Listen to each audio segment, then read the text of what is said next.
kochani Polacy, pojebało mnie. Postanowiłem powierzyć misję tworzenia rządu Mateuszowi Morawieckiemu. Nie rozumiem, czemu to robię, ale nie trzeba zawsze wszystkiego rozumieć. Może to dlatego, że jestem tylko długopisem Jarka. Cześć, witam Was. Znowu mnie trochę nie było i trochę mam plecy w komentowaniu bieżących sytuacji, choć no, jak wiecie, sporo się dzieje. Ale dzisiaj, moi drodzy, chciałbym się odnieść do tak zwanej decyzji Dudy. Powiem Wam tak, po Dudzie spodziewam się zawsze wszystkiego najgorszego. No i jak do tej pory, no nigdy mnie nie zawiódł. I tutaj, no jeszcze przez te 2 lata, no polecam takie generalnie nastawienie do Dudy. Można by rzec, że agonia PiS-u trwa w najlepsze. Wbrew woli większości mieszkańców Polski, Duda stawia na politycznego bankruta, czyli Morawieckiego. Tutaj można by chyba śmiało też rzec, że nie potrafią odejść z godnością, nie mieli honoru przez wszystkie lata ich rządów. Nie mają go i teraz. Po prostu brak moralnego kręgosłupa, brak no, jakiegokolwiek takiego, nie wiem, godności z podniesioną głową odejść, bo wiedzą, że no, przesrali te wybory, mimo że wygrali, to je tak naprawdę przesrali, bo wygrał wybory ten, kto będzie w Polsce rządził, a Morawiecki nie ma najmniejszych szans, żeby rządzić. A co do Dudy, Duda po prostu spłaca polityczne zobowiązania wobec Jarka. Takie jest moje zdanie. Prezesie, ale jak ja zrobię Morawieckiego premierem, to mi będą pod pałacem krzyczeć. No ja wiem. No wiem, ale no rozumiem. Ale Agata spać nie może, bo mamy sypialnię od ulicy. Nie da się przesunąć łóżka, baldachim jest przykręcony do sufitu. No w sumie mogę wyjechać, ale na narty za wcześnie, a na plażę za późno. Gdzie? No ale jak to w góry śniegu nie ma? To w górach można jeździć bez śniegu. Chodzić? Jak to? Ale próbował prezes chodzić na nartach, to strasznie niewygodnie. Na nogach? Naprawdę? No to może pojadę. Moi drodzy, no większość trzeźwo myślących Polaków próbuje zrozumieć, dlaczego rezydent Duda powierzył zadanie stworzenia rządu Morawieckiemu. PiS przecież sromotnie przerżnął te wybory i Polacy nie chcą, by PiS dalej rządził. Nikt nie chce tworzyć z Morawieckim, Kaczyńskim, no, z tą całą wierchuszką koalicji, nawet Konfederacja. Werdykt wyborców był po prostu no, wyraźny i to jest naprawdę nie jakaś znikoma przewaga, ale to jest różnica kilka milionów głosów. Ta cała tak zwana zjednoczona prawica ma po prostu oddać władzę i tak Polacy zadecydowali. Ale najwyraźniej to jednak nie dotarło do Pałacu Prezydenckiego i Duda z uporem maniaka próbuje przeforsować rząd PiS. No, miał być to bezpartyjny rzekomo prezydent, no, ale wiecie jak jest. I tutaj nie ma przy tym złudzeń, że to zadanie z góry jest skazane na porażkę. Bo tak jak wspomniałem, no nikt nie chce rozmawiać czy iść w koalicję z PiS-em. I powiem Wam szczerze, że wątpię, a nawet nie wierzę w to, że Morawiecki znajdzie 37 takich kukizów, którzy się sprzedadzą za stołki i tak dalej. No, na to nie ma szans. Ale być może PiS ma inny cel. Wiecie, no zaraz wam powiem, o co mi chodzi. Być może się mylę, ale mam takie wrażenie, że Duda myśli o przejęciu schedy po Kaczyńskim. Znaczy on zapewne będzie chciał być szefem PiS-u, ale żeby to się stało, on nie może wręczyć nominacji Tuskowi, bo wtedy traci w oczach swoich sojuszników no tak naprawdę wszystko. Więc powierzył funkcję tworzenia rządu bankrutowi politycznemu Morawieckiemu albo komuś z PiS-u. Ale to tak naprawdę, no, jak wszyscy wiemy, się nie powiedzie. Tusk zostanie wybrany przez Sejm w drugim kroku, a Duda powie swoim kolegom, no próbowałem, zrobiłem wszystko, co mogłem, a to, że wy nie zdołaliście no, stworzyć większości, to już nie moja wina. I to według mnie między innymi Duda może miał na myśli, ale też widzę w tym wszystkim jeszcze inne. No, i tutaj no, powiedzcie mi, czy się ze mną zgadzacie.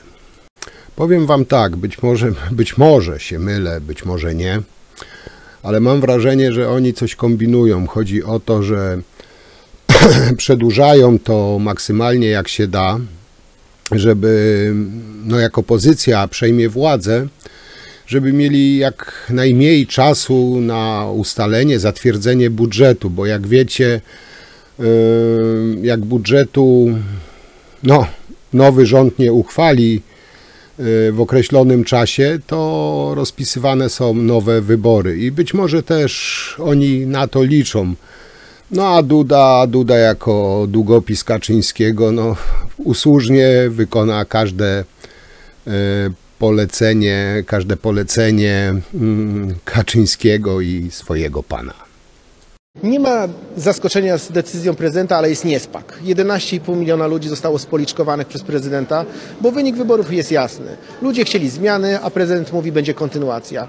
Ani prezydent nie ma dzisiaj możliwości powiedzenia, z kim rozmawia Morawiecki albo Kaczyński i wie doskonale, że puszcza oko do swojego obozu, żeby tam kiedyś odegrać rolę. Ale to, co zrobił, przez 3 tygodnie opóźni m.in. środki z Unii Europejskiej. Być może nawet 4 tygodnie. Więc prezydent bierze pełną odpowiedzialność za to, że nie ma pieniędzy z Unii Europejskiej w tym roku, bo przedłużył wegetowanie rządu PiS-u i Morawieckiego o 4 tygodnie. Chodzi o to, że pan prezydent działa zgodnie z jakąś taką dewizą ojczyznę dojną racz przedłużyć nam pani? Myślę, że działa z dewizą, chcę mieć wpływy w PiS-ie, dajcie mi szansę, żebym kiedyś tam jeszcze miał jakąś rolę do ale PiS po coś chce grać na czas? PiS chce, dlatego że komplikuje przyjęcie budżetu. PiS robi to, co robi, dlatego że te 4 tygodnie to jest skomplikowanie sytuacji budżetowej, bo będzie nowy rząd w grudniu, później będzie 2 tygodnie i trzeba pracować będzie między świętami, trzeba będzie pracować tak naprawdę nawet może w święta.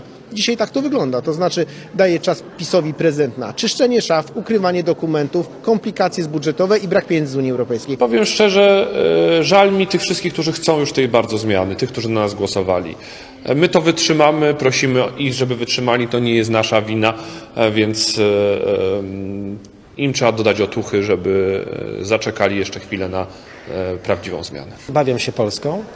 On oczywiście, Duda, kompromituje urząd i siebie, no to już wiadomo, natomiast bawią się Polską, bo Polska jest w dość trudnej sytuacji i gospodarczej, i geopolitycznej i powinna mieć z prawdziwego zdarzenia rząd, a nie ludzi, którzy myślą o tym, jak jeszcze zrobić ostatni skok na kasę. Z drugiej strony prezydent przed wyborami mówił, że wskaże tego, kto wygra. To byłoby ok, gdyby to powiedział w poniedziałek, dzień po wyborach, albo 2 dni po wyborach, ale te 3 tygodnie były po to, żeby on odbył te konsultacje, z każdym porozmawiał i dowiedział się, kto ma większość. Daje czas PiS-owi. Daje po pierwsze czas PiS-owi, po drugie grilluje Morawieckiego, no bo nikt sobie nie wyobraża, że ktoś poleci z kwiatami po słynnym głosowaniu, które się tutaj jednak odbędzie i Morawiecki je sromotnie przegra, a z trzeciej strony pokazuje i wszystkie światła na niego, bo on chce teraz przejąć schedę po Kaczyńskim. A przy tak tym czy inaczej, że to droga na zadanie historii, to droga jest w jedną skazane stronę, na porażkę. w tą stronę zmierza. Bo tak wspomniałem, Słychać na całą Polskę nikt nie kwik chce tych świń odrywanych nikt nie od koryta, chce a kwiczą, kwiczą, jak rozmawiać, wiecie, czy iść w koalicję przeraźliwie z i PiS-em. No, za wszelką i cenę nie chcą powiem oddać wam władzy, szczerze, że a tą agonię wątpię, swoją, no, przedłużają nawet maksymalnie, nie wierzę jak w się to, da, że że Morawiecki pazurami znajdzie 37 nie potrafią z którzy się godnością sprzedadzą oddać władzy, za zaakceptować, stołki i tak uszanować dalej. wolę Na to narodu. nie ma szans.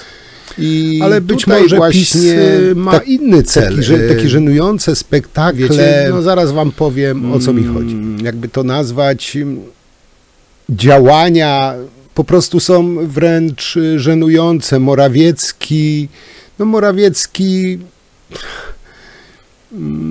żeby nie przesadzić, bo publicznie mówię, ale Morawiecki, upodlił się już chyba maksymalnie. Nie wiem, czy można się bardziej upodlić. A o czym ja mówię?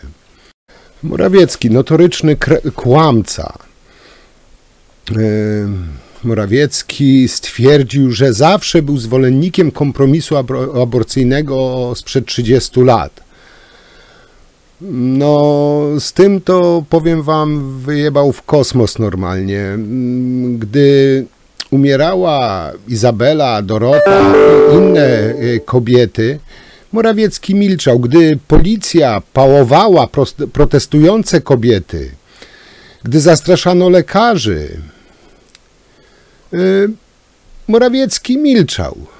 Mógł zapobiec dramatom, ale on wtedy milczał, bo wtedy mu to nie było potrzebne. Dzisiaj doszliśmy do fazy, kiedy Wateusz gotów jest przepisać, nie wiem, żonę na Kosiniaka, a sam ożenić się z Kamyszem, jak wiecie, nawet już chce być w rządzie PSL-u. Nieważne, że przez 8 lat poniewierali PSL-em, mówili o nich najgorsze rzeczy. Teraz oni w nich widzą sojuszników.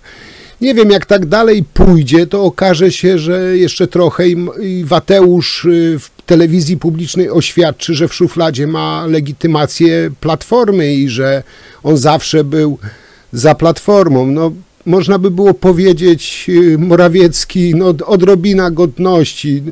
No, nie szukaj, człowieku, kukizów, bo tacy są tylko w PiS-ie i w suwerennej Rosji.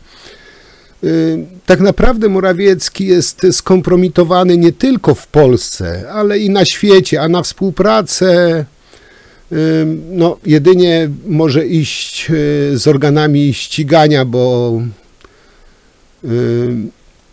bo to chyba tylko mu pozostało. To jest dno demokracji, do którego doszliśmy. To jest to, że pan prezydent w istocie oczekuje, że PiS skorumpuje 37 posłów, bo tylu musi skorumpować, aby mieć większość. No to jest ambitne zadanie.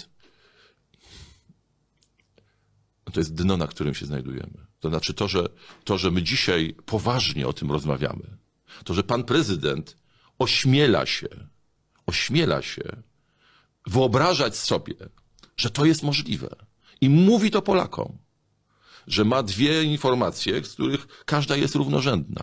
Ośmiela się mówić Polakom, że PiS może skorumpować 37 posłów. To jest dno, do którego nas sprowadził PiS. Po prostu dla mnie Morawiecki jest żałosnym gościem. Gościem, który wylewał na partie opozycyjne cysterny pomyj, wszystkiego co najgorsze przez 8 lat, a dziś bez mrugnięcia okiem podlizuje się Kosiniakowi i PSL. Gość, który kłamie, kiedy tylko, nie kłamie, kiedy tylko śpi i to nie wiem, czy przez sen nie kłamie. Mówi, że był za kompromisem aborcyjnym, ale dopiero teraz sobie jakoś dziwnym trafem o tym przypomniał. jest po prostu gość żałosny. Z kolei Mastalerek, rzecznik PiS-u, stwierdził, że dziwi go fakt, że Kosiniak-Kamysz odmówił teki premiera w rządzie PiS. Nie chce się z nim układać za żadną cenę i wyżej niż miliony spółek Skarbu Państwa ceni swoją godność. Ja się nie dziwię Mastalerkowi czy pisowcom, że oni się temu dziwią. No, że w PiS-ie, pisowcy przeżyli głęboki szok, że jak można tak odmówić takiej posady, takich pieniędzy. No przecież sam prezes Jarosław Zbawiciel Kaczyński mówił, że chłopów można łatwo kupić. No jak się okazuje, nie wszystkich chłopów można łatwo kupić. A dlaczego twierdzę, że Morawiecki jest żałosny? Bo Morawiecki deklaruje w wywiadzie, że może zostać zwykłym ministrem, na przykład w rządzie premiera Kosiniak-Kamysz, który tego po prostu nie chce. I tutaj taka dobra rada dla Morawieckiego, może by powołać rząd na uchodźstwie z siedzibą na Nowogrodzkiej. Może wtedy Morawiecki nawet dalej być w nim premierem, czy kim tylko chce. Naprawdę powiem wam, jest to niepojęte dla mnie, jak nisko można upaść, żeby tylko utrzymać się przy korycie. To jest po prostu żenujący spektakl Morawieckiego i tych pisowców. Morawiecki jest gotów być ministrem w bandzie Rudego, bo tak właśnie nazwał Trzecią Drogę i Kosiniaka-Kamysza. I powiem wam, że tutaj chyba Tusk miał rację, że mówiąc w którychś tam spotkań z wyborcami, że jesień będzie ruda. Morawiecki jeszcze trochę i na rudo się przefarbuje. I ten taki, można powiedzieć, spadający pisowski sprzedajny liść już w czasie lotu zaczął gnić moralnie i nabierać rudego koloru. I nie wiem, naprawdę nie wiem, powiem wam, jak można desygnować Morawieckiego na premiera, faceta, który skomle żebra, żeby być ministrem w bandzie Rudego u Kosiniaka-Kamysza. Nie wiem, czy świadomie, czy nieświadomie, ale mam wrażenie, że robią z Pinokia pośmiewisko. Po prostu taki kretynizm bezobjawowy. No i sam nasz rezydent, długopis Jarosława. Nasz strażnik żyrandola bezobjawowo samodzielny, marionetka, którą porusza emeryt z Żoliborza. No tak jak mówiłem, nigdy nie miałem wobec niego żadnych oczekiwań, bo ciężko mieć od niego jakiekolwiek oczekiwania. No i tak mówiłem, nigdy się nie zawiodłem. Ten pan nikt z pałacu, który po zakończonej kadencji nieuchronnie poniesie odpowiedzialność i on może tam sobie aspirować na jakieś wysokie stanowiska, ale bądźmy szczerzy, on nigdzie poza strażnikiem PiS-u żadnego miejsca posady nie dostanie. Nadal próbujecie stworzyć rząd? Tak. A z kim? A to tajemnica. Pan to wszystko by chciał wiedzieć już. A kto na przykład będzie ministrem obrony narodowej w państwa rządzie? To trzeba rozmawiać z przyszłym premierem. No ale to, jeżeli państwo planujecie stworzyć rząd, to chyba wiecie, kto będzie zajmował jakie stanowiska. Pan to wystarczy to, co odpowiedziałem. A kto będzie marszałkiem z ramienia Prawa i Sprawiedliwości? Kto będzie kandydatem na marszałka Sejmu? Pan to jeszcze podejmą decyzje właściwe. No bo skoro państwo macie większość, to pewnie macie kandydatów. No myślę, że będzie kandydat. Ale to chyba już Przepraszam, powinien być, dziękuję. skoro macie większość. Oj, nie ma pana Terleckiego. Morawiecki twierdzi, że widziałby siebie w rządzie Kosiniaka-Kamysza. Oderwany od najwyższych stanowisk w państwie, człowiek jest gotów, no można powiedzieć, zaprzedać duszę i zaprzeczyć samemu sobie, by zostały w jego rękach choćby okruchy tej władzy. I tutaj wypadałoby chyba przypomnieć, że podczas tej pseudodebaty przekonywał, że trzecia droga, a co za tym idzie i Kosiniak-Kamysz, to banda Rudego. To chyba wszyscy pamiętają. Czyli ekipa Tuska. Morawiecki wskazywał, że głos oddany na PSL to głos oddany na Tuska, a głos oddany na Tuska to głos oddany na Niemcy, a głos oddany na Niemcy to głos oddany za pozbawieniem Polski suwerenności. To są słowa Morawieckiego. Więc tak w największym skrócie. Kosiniak-Kamysz obecnie w ocenie Morawieckiego to taki sprzedany hultaj, któremu no, nie zależy na dobru Polski. I teraz Morawiecki bez żadnego, nie wiem, zażenowania, zawstydzenia mówi, że mógłby zostać podwładnym tego całego demona, który tak źle chce dla Polski. Mógłby chociaż na posiedzenie Rady Ministrów kierowanej przez tego złego człowieka chcącego ze wszystkich sił zaszkodzić obywatelom. I wtedy Morawieckiemu by to już jakoś dziwnym trafem nie przeszkadzało. Co do Dudy, Duda niestety nie słucha głosu obywatelek, obywateli. Po prostu pomaga swoim partyjnym kolegom z PiS. Bo PiS trwać miało, że wiecznie, no jak niby tysiącletnia Rzesza. No ale nie mają większości, jeszcze szansy na większość. No i tutaj jest marnowanie czasu na odbudowę tych zgliszcz popisowskich. Ale Dudzie zależy, by dać złodziejom czas się jeszcze nakraść przez ten miesiąc, usunąć dokumenty niewygodne, jeszcze tam jakieś umowy podpisać. Tego bezpospolitego pisowskiego złodziejstwa czas ogłoszono, czyli łapcie co się da, bo macie miesiąc. Czyli kolejny miesiąc okradania, dewastowania kraju. I powiem wam tak, pisowcy powołują się na to, że prezydent desygnował na tworzenie rządu zwycięskiej partii. Tylko nie do końca tak jest w zapisach Konstytucji.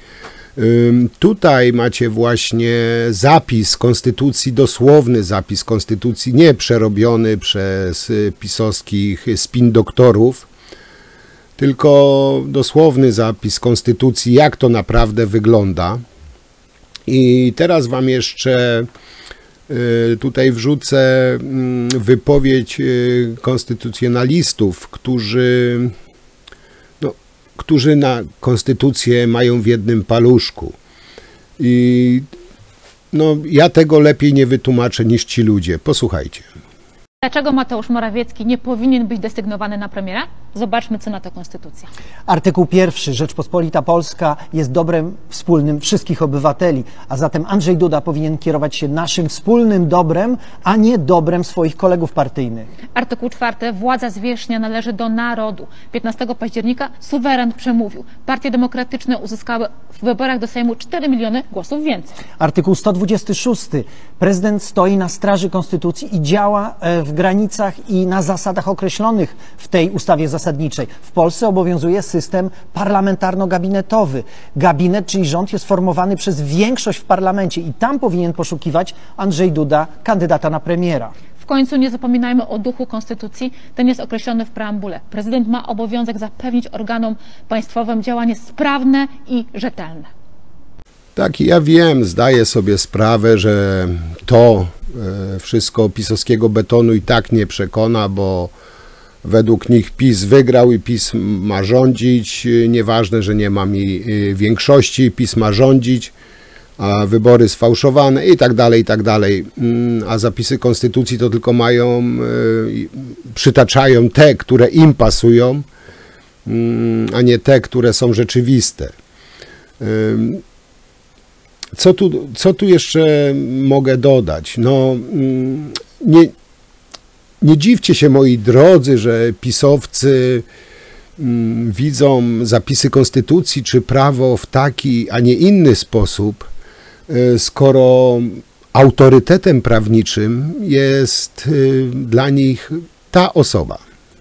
Rozmawiał będę z najważniejszym autorytetem prawnym w Polsce, prezesem Trybunału Konstytucyjnego, panią Julią Przyłębską. Witam panią. Dzień dobry, witam serdecznie. Tak czy inaczej, agonia PiS-u powoli dobiega końca i powiem tak, ten ewentualny rząd Morawieckiego, który stworzy nie wiem z kim, bo tak jak mówiłem, nie ma szans na przekupienie 37 kukizów, czy innych Mejz, czy Kałuż, nie otrzyma wotum zaufania, czyli opozycyjnej większości. I to będzie taka kolejna spektakularna porażka PiS, którą zobaczy ich cały elektorat. I niech sobie Duda mianuje kogo chce tak naprawdę. To już tak, no, niczego nie zmieni, a wręcz potwierdzi, umocni tą porażkę pisowców. Powiem wam tak, że ten miesiąc tak naprawdę w tom czy w tom już tak nie robi specjalnego znaczenia, bo możemy poczekać ten miesiąc. Czekaliśmy 8 lat. Poczekamy i do grudnia, bo czas szybko leci. To, co oni mieli już zniszczyć, zniszczyli. Jeszcze trochę się nakradną, trochę zniszczą dokumentów, ale tak naprawdę ten ich kwik, te ich ujadanie już tak naprawdę na nic się nie zda. Wiedzą doskonale, że są oderwani od koryta i będą dość boleśnie odrywani od tego koryta i muszą się z tym pogodzić. I nie wiem, czy ktoś, kto, nie wiem, umie używać mózgu, wierzy w to, że PiS stworzy, nie wiem, koalicję, znajdzie tych 37 kukizów i dalej będzie rządzić. Ja w to szczerze wam powiem nie wierzę i nie wiem, kto by chciał się właśnie po tej całej sytuacji, po wyborach, aż do takiego stopnia zeszmacić, poniżyć, by przystąpić do Morawieckiego i jego kliki. Naprawdę to już by musiał być prawdziwy desperat, no nawet gorszy niż Kukiz. Morawiecki, pisowcy mogą zaklinać rzeczywistość, ale fakt jest taki, że ich dni są już policzone i tego nic nie zmieni, no chyba że oni coś wymyślą, coś niezgodnego z polskim prawem, z polską konstytucją, bo według wszelkich norm cywilizowanego kraju nie mają szans na dalsze rządzenie. I ani Duda, ani Morawiecki, ani Kaczyński, ani cała ta wierchuszka pisowska tego nie zmieni. A na zakończenie tak powiedziałem, jeśli już opozycja przejmie władzę, wypije tego szampana, ale czekam niedzielę skóry na żywym niedźwiedziu. Przyjdzie czas, tego szampana z wami wypiję. Na dzisiaj kończę.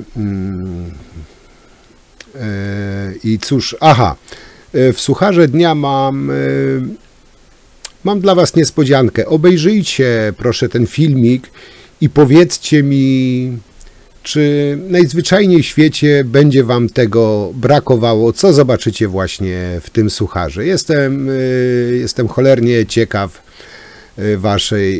waszej opinii. Na dzisiaj to tyle. Jutro, jak zawsze, zapraszam Was na mój drugi kanał, na vloga.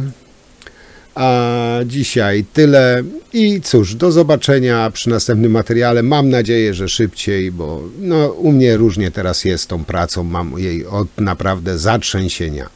Dlatego tak mało wrzucam materiałów, bo no, od rana do nocy pracuję, także przepraszam Was, że tak mało tych materiałów wrzucam. Także trzymajcie się i do zobaczenia przy następnych materiałach. Hej!